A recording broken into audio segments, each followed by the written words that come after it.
The enthusiasm for targeted temperature management started with the 2002 release of two New England Journal trials demonstrating improved neurologic outcomes with a strategy of cooling to 33 degrees Celsius versus 37 degrees Celsius for patients with out-of-hospital arrests and initial shockable rhythms.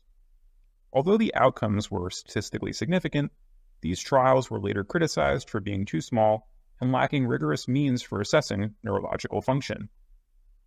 In 2013, the New England Journal published a larger randomized control trial, the TTM1 trial, which included over 900 patients, and examined a strategy of 33 degrees versus 36 degrees Celsius for patients with out-of-hospital arrests, 80% of whom had shockable rhythms.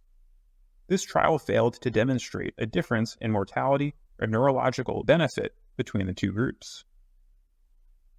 In 2019, the New England Journal published the Hyperion trial, which looked at a strategy of 33 degrees versus 37 degrees.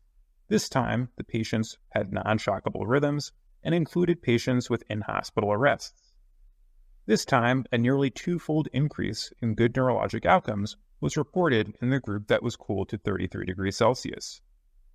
This trial has been criticized, however, for having a fragility index equal to 1, meaning that if just one patient in the trial who had been categorized as having a good neurologic outcome had been moved to the group that had a bad neurological outcome, the reported benefit would no longer be statistically significant.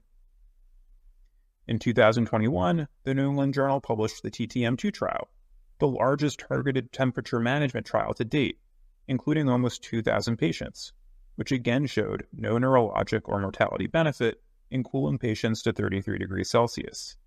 It did, however, demonstrate a statistically significant increase in hemodynamically significant arrhythmias. With this new data in mind, the AHA's focused update, which was released in December 2023, states, "We recommend all adults who do not follow commands after ROSC, irrespective of arrest location or presenting rhythm, receive treatment that includes a deliberate strategy for temperature control."